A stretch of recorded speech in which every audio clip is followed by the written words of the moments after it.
In the last module, we talked about the causes of your anxiety. Now, let's get down to the basics of exactly how anxiety affects your life. We're going to get really specific about your anxiety, when it shows up, how it shows up, and the symptoms of your anxiety. Truth is, anxiety can start any time in our lives. It can start when you're young, it can come on gradually, or it can come on all of a sudden in midlife or even later. It can be long-term or just a passing situation. The symptoms can be so mild, you hardly notice them. And these symptoms can have almost no impact on your life. I've had people say to me, well, I think I might be anxious, maybe not.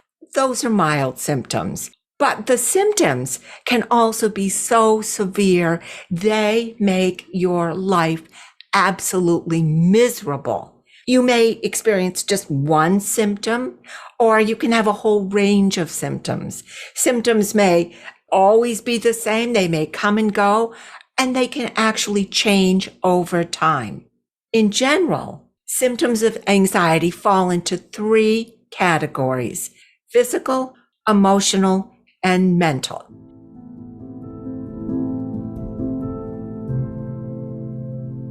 We're going to start by taking a look at some physical symptoms of anxiety.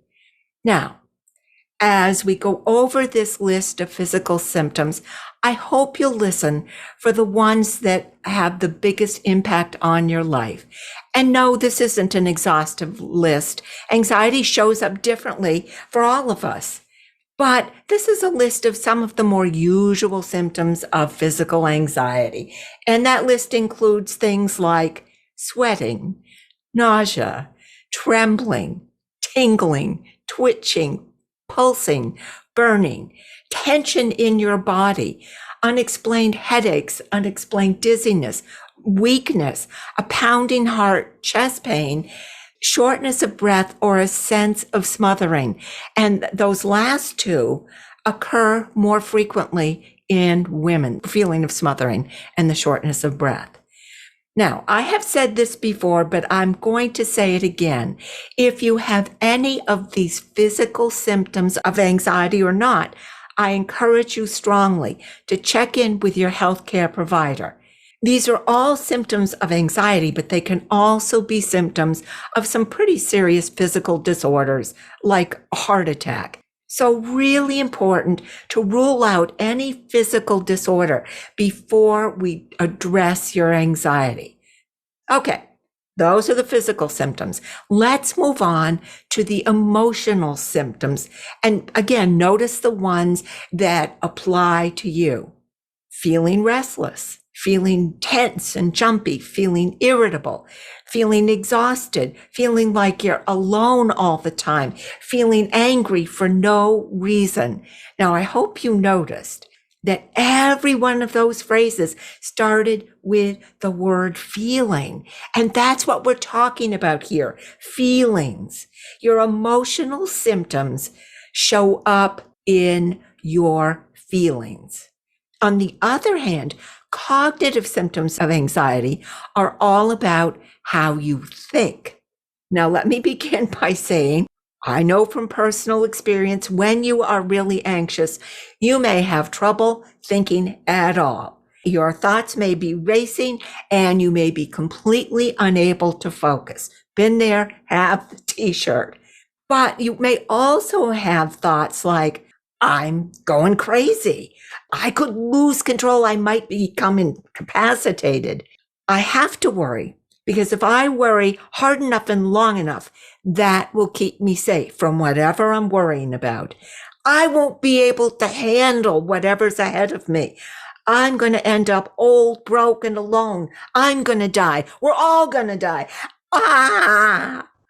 Those are the cognitive symptoms of anxiety. All right, did any of those symptoms sound familiar to you? What they do to me? Believe me, we are not alone. But I want to ask you, did you find your symptoms were more physical, maybe emotional, or were they cognitive? They were about your thoughts. Maybe they were a combination of the three. But no matter how your symptoms show up, what they look like, knowing them gives you a clear picture of how anxiety shows up in your life, the impact it is having. Which brings me to what I call the cost of anxiety, the price we pay for being anxious, and we do pay a price. Truth is, anxiety can have a tremendously negative impact on our lives. It can cause difficulties in relationships, struggles at work, at school, and at home. Most importantly, anxiety can cause us to miss important moments in our lives. Anxiety can keep you a prisoner in your home. It can limit your life and make you feel less than, make you feel like you're not good enough. Worst of all, anxiety can make you feel lonely, lost, and hopeless. So let me ask you, have you ever stopped to consider the price you are paying for your anxiety? What have you missed? What do you wish you could have done? What do you regret not doing?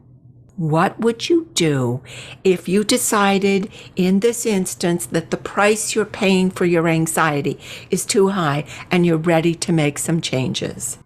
To that end, I want to share the stories of two women who did just that. They decided their anxiety was costing them way too much, and then they did something about it. And as I'm talking about them, I hope you'll be thinking about how anxiety shows up in your life and ask yourself if you want to continue paying that price, or maybe, just maybe, you might be ready to consider making some changes.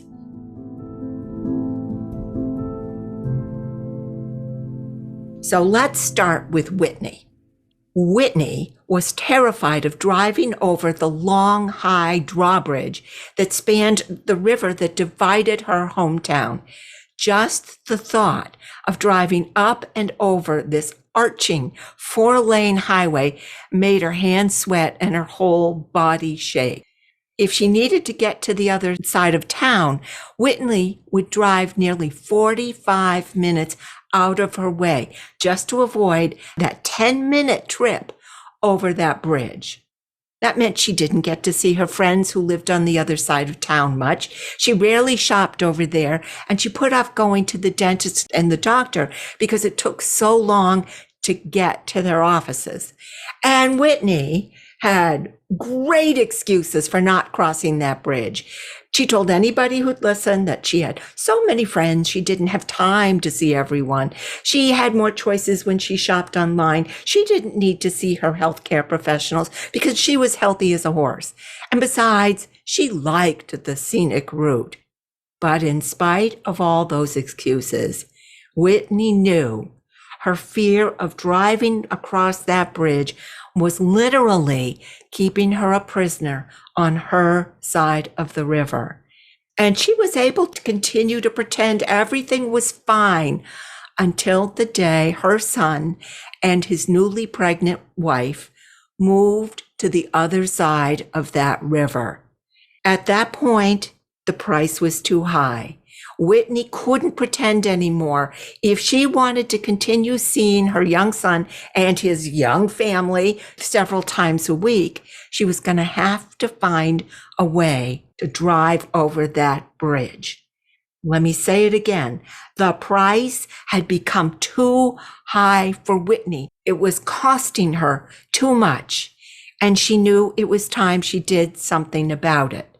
So, the day after she heard about the expected grandchild, Whitney went online and she started reading. And she quickly learned she wasn't the only one who was afraid to drive over bridges. There were lots of people who had the same fear. And that fear had a name, gephrophobia.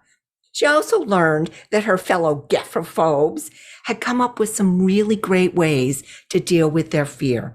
Drawing from their suggestions, Whitney put together a toolkit of breathing techniques, acupressure points, and affirmations she could use whenever she felt the tiniest bit of panic, even thinking about driving over the bridge. She practiced as often as possible, and she knew it usually took 6 to 9 months to be able to successfully deal with her gephrophobia.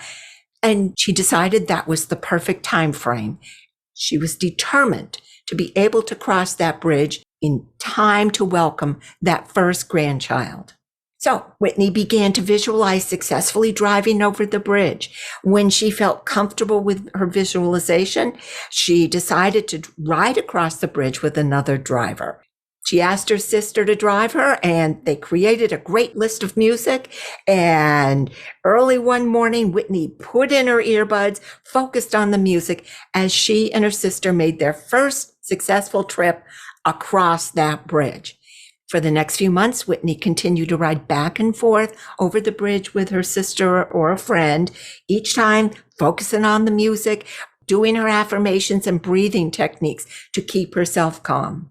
When it came time for her first solo drive across the bridge, Whitney asked her sister to ride with her. She turned up her music full blast and sang along with the music at the top of her lungs all the way across the bridge. Later, her sister told her about the strange look they'd gotten from some of the other drivers as Whitney literally sang her way across the bridge. They were looking at you like you were crazy, her sister said. But the truth is, you did a great job, and I am so proud of you. 6 weeks later, Whitney drove all the way across the bridge on her own to welcome her new granddaughter. Yay, Whitney! Whitney made a change, and so did Lena. Let me share Lena's story.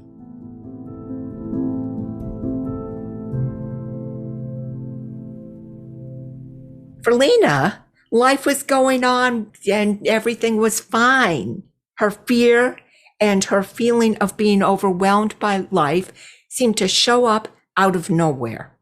At 36, she was being treated for infertility, and not being able to get pregnant was all she could think about. She felt guilty for putting off having a family until she had established herself in her career as an architect. She felt guilty for not being able to give her husband, Jeff, a child, and she was sick of seeing smiling pregnant women everywhere she went, not to mention all the medical tests, the interventions, and the uncertainty that lay ahead. As the time neared for her first treatment, Lena's appetite seemed to vanish until all she was eating was yogurt and orange juice. She lost weight. She and Jeff argued so much she wondered if their 10-year marriage would survive the IVF treatment. And then the migraine started. Lena had always been proud of her ability to soldier on no matter how tough things got. She was not one of those women who went running for help at the first sign of trouble. But the headaches were so ferocious, she started missing work, and she felt like crying all the time. Finally, Lena decided she could not go on paying such a steep price for her fear. It was costing her too much. It was time for a change. And so at her next appointment with her doctor, she mentioned the migraines. To her surprise and relief, the doctor told her headaches could be a symptom of anxiety. She also mentioned that anxiety could lead to eating disorders, insomnia, addictions, and could be caused by things like heart disease, chronic respiratory disease, asthma, and COPD. When the doctor went on to question Lena about her loss of appetite, Lena admitted she was a wreck, physically and emotionally. She told her doctor about the troubles in her relationships, her inability to think about anything about her infertility, and her guilt. The doctor nodded and explained that anxiety can not only cause physical disorders, it can play havoc in relationships, and it can create real problems at work, at school, at home. Relieved to hear she was not sick or crazy, Lena was open to her doctor's suggestions for ways to feel better. Together, they came up with a plan. And let me just say at this point, having support and a plan can make a complete difference in healing anxiety. But we're going to talk more about that later. Anyway, the plan they came up with included couples counseling, a meditation group, and a consultation with a nutritionist.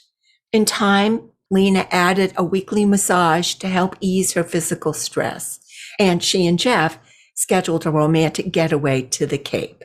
Counseling helped Lena and Jeff grow closer than ever. Meditation and the healthy eating plan helped Lena feel better physically, and within a few weeks, migraines vanished.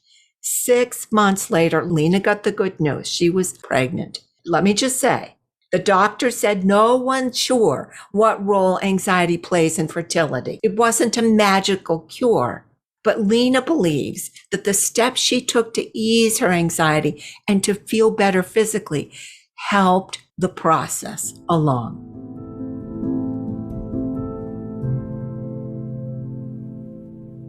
So let's come back to you. Let me ask you again about the price you are paying for your fear. Like Whitney, have you missed any events or important appointments? A prom, a special reunion, your best friend's wedding, medical appointments? Has your performance suffered at work? Have you passed up a job you really wanted? Or has anxiety kept you from leaving a job you really hate? Did you struggle in school because of anxiety? Did you give up on yourself at some point? Maybe you're suffering physical symptoms. Maybe you're having trouble sleeping, or you're eating too much or too little. Maybe you're smoking or drinking or shopping too much. Maybe you're running too much, working too hard, or sleeping all the time. How about your relationships? Are you afraid to speak up for what you want in a relationship? Are you staying with someone in a relationship that no longer works? Is anxiety keeping you from meeting new people, maybe even meeting someone special? Does anxiety keep you from getting close to the people around you? Take a minute and think about exactly what your anxiety has cost you in the past and what it's costing you right now. Let me ask you, are you willing to continue to pay that price? Or like Whitney and Lena, are you ready to start making some changes? If so, let's agree to work together to put together an anxiety-busting toolkit you can use to help you face your fears. Let's create a plan for easing your anxiety and helping you step back into life. And we begin putting that plan together with our next module.